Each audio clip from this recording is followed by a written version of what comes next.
ఐలయ్య గారు సమాజం గురించి మాట్లాడారు. నేను పాలిటిక్స్ గురించి మాట్లాడదాం అనుకుంటున్నాను. రాజకీయాల గురించి మాట్లాడదాం అనుకుంటున్నాను. నీతి శాస్త్రం తెలవాలి. చూడండి, డాక్టర్ లీలా కుమార్ సార్ వైద్యం ఎందుకు అవసరం అని చెప్పిండు. నేను రాజకీయాలు మాత్రమే మాట్లాడతా. మంది 25,000 మంది కార్యకర్తలు ఉన్నారు. 25,000 మంది ప్రజాబలం ఉంది. 50,000 మంది ఒక్కరోజు మటన్ బంద్ చేస్తే 10 కోట్లు ఉంటాయి మా దగ్గర. 10 కోట్ల రూపాయలు అంతే అయిపోయింది. అంటే అదే ఇంకా మీకు డబ్బు అదే.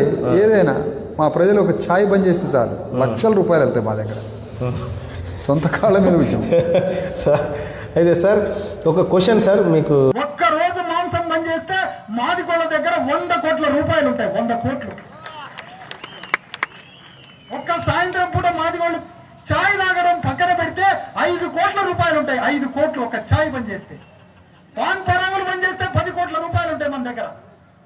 ఇది సాంస్కృతిక ఉద్యమం అంటే. కాబట్టి అంటా ఉన్నారు తప్ప తిన్మార్ మల్లన్నకి ఎవరు అవసరం లేదండి. మా ప్రజలు ఒక పూట ఛాయ్ బంద్ చేస్తే 5 కోట్లు జమ అవుతాయండి మా దగ్గర. మా ప్రజలు, మా దగ్గర ఉన్నటువంటి కార్యకర్తలు ప్రజలు ఒక్కసారి ఇప్పుడు రేపు పంచాయతీ ఉందా, రేపు మనకు ఖర్చు ఉందా అంటే ఒక పూట ఛాయ్ బంద్ చేయమంటే తలా 10 రూపాయలు ఆడబారేస్తే 5 కోట్లు జమ అవుతాయి. ఆదివారం మటన్ బంద్ చేస్తే 50 కోట్లు జమ అవుతాయి మా దగ్గర. మేము ఫండింగ్ తీసుకోవడం ఏంటండి? మేమే అందరికి ఫండింగ్ చేసే పరిస్థితి. ఏ మంత్రి బిడ్డలైనా, ఒక ముఖ్యమంత్రి పిల్లలైనా, ఒక కలెక్టర్ పిల్లలైనా, ఎమ్మెల్యే పిల్లలైనా ఈ గవర్నమెంట్ బడిలో ఎందుకు చదవట్లే? ఎప్పుడైనా ప్రశ్నించిండ్రా? ఈ గవర్నమెంట్ బడిలో, ప్రభుత్వ బడిలో ఒక మంత్రి గారి పిల్లలు, ఒక ఎమ్మెల్యే పిల్లలు, ఒక ముఖ్యమంత్రి పిల్లలు, కలెక్టర్ పిల్లలు ఎందుకు చదవట్లేదు అంటే ఈ బడులు పనికిరావు, ఈ గవర్నమెంట్ స్కూల్స్ పనికిరావు అని ఈ ప్రభుత్వమే చెప్పుకుంటుందన్నమాట. వాళ్ళ బిడ్డలు చదివేయట్లేదంటే మరి మనం ఒక ప్రశ్న వేద్దాం. ఈ ముఖ్యమంత్రి పిల్లలు చదివే బడిలో మన బిడ్డల్ని చేర్పియండి, లేదంటే మీ పిల్లల్ని తీసుకొచ్చి మా ఊరు బడిలో చేర్పియండి. ఈ పని చేయబట్టం లేదనంటే దీని అర్థం ఏంటి? అంటే మా ప్రభుత్వ స్కూల్స్ పనికిరావు అని అర్థం. మా బిడ్డలు చదవడానికి పనికిరావు అని వాళ్ళే ఈ స్కూల్స్ పనికిరావు అని చెప్పుకుంటున్నారు. మీకు రోగం వస్తే ఈ ప్రభుత్వ హాస్పిటల్లో ఎందుకు చూపించుకోవడం లేదు?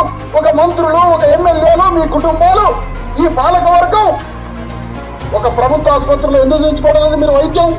ఎందుకంటే ఈ ప్రభుత్వ హాస్పిటల్స్ పనికిరావు అని మీరే చెప్పుకుంటున్నారు. అంటే ప్రభుత్వ హాస్పిటల్స్ మీకు పనికిరావు, మాకు ఆ ప్రభుత్వ హాస్పిటల్ కావాలి.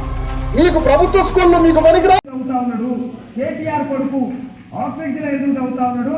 కవిత పిల్లలు ప్రైవేట్ కాలేజీలో, ప్రైవేట్ స్కూళ్ళలో ఎందుకు చదువుతా ఉన్నారు? ఈ దరిద్రంగా ఉన్నాయి. కాబట్టి రేపు మనం 7200లో ఎవరి బిడ్డైనా ప్రభుత్వ స్కూల్లోనే చదవాలి. ఎవరి బిడ్డైనా సరే, ఎవరి నాయకుడు వాడు ఎంత పెద్దోడైనా సరే ప్రభుత్వ స్కూల్లోనే చదవాలి.